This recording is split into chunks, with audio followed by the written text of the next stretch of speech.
Electronic configuration की बात करते हैं जी। इलेक्ट्रॉनिक का मतलब क्या है?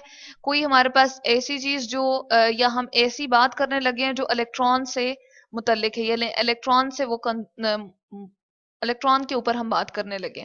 और कॉन्फ़िगरेशन क्या होती है जी?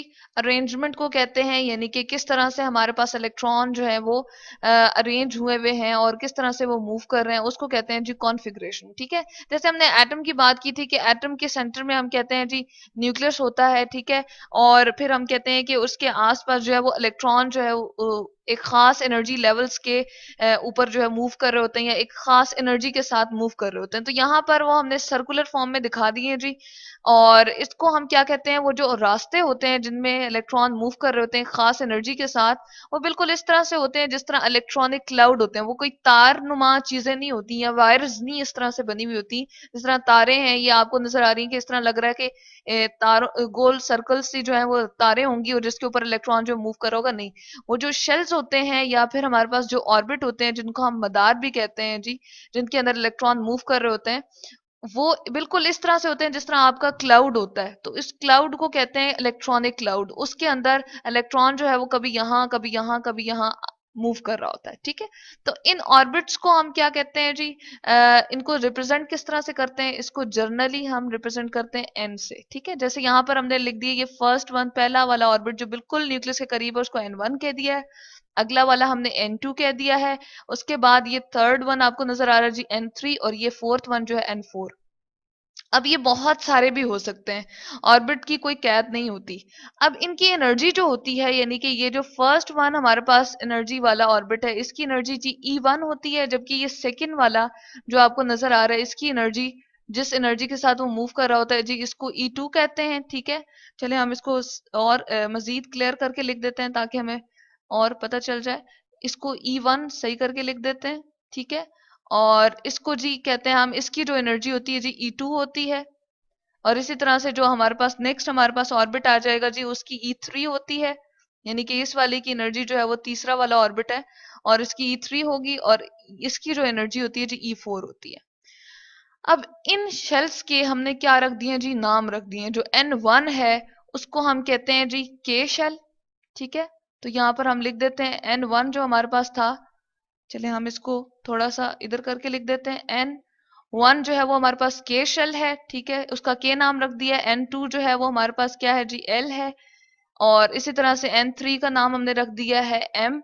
और N4 जो होगा, यानी कि फोर्थ वन ऑर्बिट, वो एम के बाद हमारे पास एन आ जाएगा। और इसी तरह से N5 के लिए ओ और पी, इस तरह से आगे आपके पास शेल्स जो है उनके हम नाम करते रहते हैं, क्योंकि इनकी कोई कैद नहीं होती कि ये सिर्फ चार ही हैं, चार से ज्यादा भी होते हैं। अब इसकी एनर्जी जो है हमने क्या कह दी है जी? E1 है, जो कि सबसे कम एनर्जी होती है, लोएस्ट एनर्जी होती है। जो न्यूक्लियस के करीब ऑर्बिट होता है जी, उसकी E1 होती है। उसके बाद वाले की E2, फिर E3 और E4।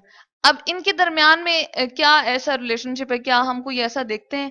एक मैथमेटिकल साइन हमने देखा है जी, इस तरह से मैथ्स के अंदर हम एक साइन देखते हैं कि जिस तरफ ये क्लोज्ड इसकी लोकेशन होती है, या हम कहते हैं पार्ट होता है, वो छोटी वैल्यू होती है, और जिस तरफ इसका ओपन होता है वहां बड़ी वैल्यू होती है। तो इनके दरमियान में अगर मैं पूरी की पूरी एक सीरीज से आपको बना दूं, या एक हम लाइन में इसको एनर्जीज को सबको लिखना चाहें, तो हम कहते हैं जी, यहाँ पर हम कहते हैं E1 जो है वो सबसे कम एनर्जी, अब इसकी तरफ क्लोज्ड हमने रखा है। ठीक है, यानी कि ये कम वैल्यू है। E2 की एनर्जी हायर होती है, यानी कि सेकंड वाले ऑर्बिट की एनर्जी ज्यादा होती है। फिर उसके बाद E3, और इसी तरह से चलता रहेगा। जो आगे बढ़ते जाएंगे एनर्जी लेवल्स या ऑर्बिट्स जो हमारे पास आते जाएंगे शेल्स, उनकी एनर्जी हाई होती है। के अंदर आप जी कितने इलेक्ट्रॉन्स आ सकते हैं? क्योंकि हम इलेक्ट्रॉन की अरेंजमेंट की बात करते हैं, तो मैक्सिमम 2 इलेक्ट्रॉन आते हैं। और एल के अंदर जो है वो 18 आ सकते हैं। ठीक है, और एम के अंदर जो हमारे पास कितने होते हैं? सॉरी, 18 नहीं, यहाँ पर आएंगे, हमें 8 लिखना चाहिए था, हमने थोड़ा सा गलत लिख दिया। इसको 8 कर देते हैं। 8 इलेक्ट्रॉन होते हैं जी। उसके बाद 18 आ सकते हैं एम में।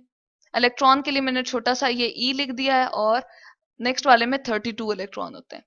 अब इन ऑर्बिट्स के अंदर ना फर्दर ऑर्बिटल्स भी मौजूद होते हैं, यानी कि के जो है वो हमारे पास ऑर्बिटल्स किस किस ऑर्बिटल से मिलकर बना हुआ है, ये हम यहाँ पर लिख देते हैं। ऑर्बिटल्स भी मौजूद होते हैं जी, जिनसे मिलकर ये बना होता है। इस के अंदर सिर्फ एक ही ऑर्बिटल होता है, जो कि है एस। जबकि एल के अंदर हमारे पास दो ऑर्बिटल्स होते हैं या सब शेल्स होते हैं, एस और पी, ठीक है, जिसके अंदर भी इलेक्ट्रॉन जो है मूव कर सकते हैं। अब एम के अंदर जो है वो, या एम जो है वो किस किस ऑर्बिटल से मिलके बना होता है, एस पी और डी से मिलकर बना होता है, तीन ऑर्बिटल से मिलकर बना होता है। और एन फोर के अंदर जो है वो चार ऑर्बिटल होते हैं। अब हम देख रहे हैं कि एस पी और डी एफ होते हैं। यहां पर एन वन था तो इसका ऑर्बिटल भी क्या है जी, वन ही है। एन टू है तो इसके ऑर्बिटल भी दो हैं, एस और पी।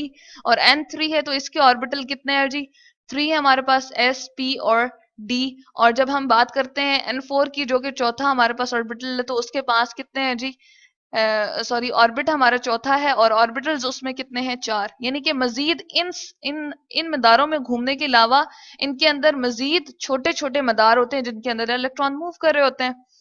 अब ये जो हमने बात की है कि दो इलेक्ट्रॉन का होना, आठ इलेक्ट्रॉन का होना, एक फॉर्मूला है जिसके हवाले से हम किसी भी ऑर्बिट के अंदर ये डिसाइड कर सकते हैं कि कितने इलेक्ट्रॉन होते हैं। ये है जी 2n²।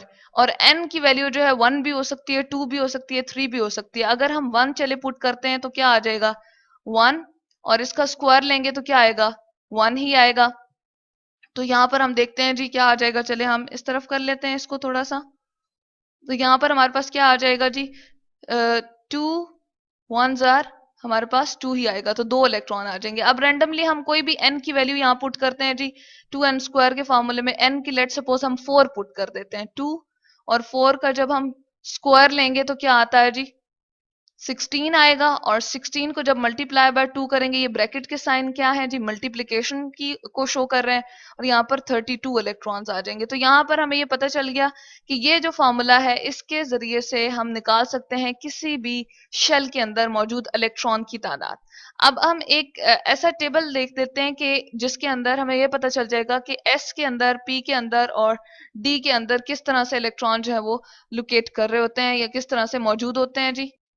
ये है जी वो टेबल जिसके अंदर हम देख रहे हैं कि एस के अंदर जो है वो दो इलेक्ट्रॉन आ रहे हैं, और के शेल की जैसे कि हमने ऊपर बात की थी, चले हम देख लेते हैं। के में हमने कहा था कि हमारे पास एक एस आता है, ठीक है, और एल के अंदर एस और पी आ जाएंगे। इसी तरह से एम के अंदर जो है वो एस पी और डी ऑर्बिटल्स आ जाएंगे। और एन फोर की जब हमने बात की थी, यानी कि एन शेल की बात की थी, तो एस पी और डी और एफ आ जाएंगे। तो इनके साथ लाइकवाइज हम इनके नंबर को लगा देते हैं जी। ये जो होता है इसके साथ 1s लगाते हैं। अब ये दूसरा वाला शेल है तो इसके ऑर्बिटल का भी नाम दूसरा रख देंगे, यानी कि 2s और 2p, ठीक है। चले हम इसको थोड़ा सा इस तरह से करके लिख देते हैं, ये 2p हमारे पास बन जाएगा, ठीक है। तो 2p हमारे पास यहाँ पर आ गया। इसके बाद इसके शुरू में हम 3 और 3 लगा देंगे, बिल्कुल इसी तरह से यहाँ पर आप नीचे देखेंगे।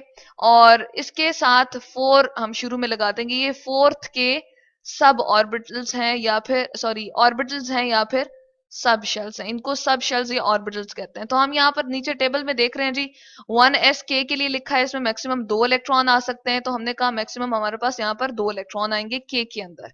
ये n1 के लिए हमने बात की। n2 के लिए जब हम बात करते हैं तो वो कौन सा है जी, हमारे पास l है। इसमें s p हमारे पास दोनों आ जाएंगे, और उसके शुरू में 2 2 लगा दिए क्योंकि वो शेल का नंबर बता रहा है कि कौन से वाला शेल है, दूसरा शेल है। और इसका ये सब शेल एस और पी है। एस के अंदर अगेन मैक्सिमम 2 इलेक्ट्रॉन आ सकते हैं और पी के अंदर जी 6 आ सकते हैं। तो जमा करेंगे तो 8 आ जाएंगे हमारे पास यहाँ इलेक्ट्रॉन। एम के अंदर एस पी डी हमने बताया था, इसके शुरू में 3 लगा दिए क्योंकि तीसरे शेल के ये सब शेल हैं, और इनके अंदर लाइकवाइज 2 6 एंड 10 आ सकते हैं इलेक्ट्रॉन। तो इनको प्लस किया तो 18। और एन की जब हम बात करते हैं तो इसमें एस पी और डी और एफ आ जाएगा, और इसके शुरू में 4 लगा दिया क्योंकि ये हमारे पास क्या है, n4 की बात हो रही है, यानी कि फोर्थ वन शेल की बात हो रही है, जबकि यहाँ थर्ड वन शेल की बात हो रही थी। तो एस के अंदर जो है वो कितने आ सकते हैं जी, 2 इलेक्ट्रॉन आ सकते हैं, पी के अंदर 6, जबकि डी के अंदर जो 10 और एफ के अंदर मैक्सिमम 14 आ सकते हैं। तो इन सब को जब प्लस करेंगे तो 32 इलेक्ट्रॉन आ जाएंगे। तो यहां से हमें पता चल गया, जो हमने बात की थी कि 2 इलेक्ट्रॉन और अगले में 8 इलेक्ट्रॉन, और अगले में नेक्स्ट वाले की हम बात करते हैं जी 18 इलेक्ट्रॉन और 32 इलेक्ट्रॉन किस तरह से आए। तो ये हमने देख लिया कि ऑर्बिटल्स और ऑर्बिट के अंदर, यानी कि शेल्स और जो हमारे पास सब शेल्स हैं या ऑर्बिट और ऑर्बिटल्स के अंदर इलेक्ट्रॉन की किस तरह से अरेंजमेंट और वो किस तरह से मूव कर रहे होते हैं।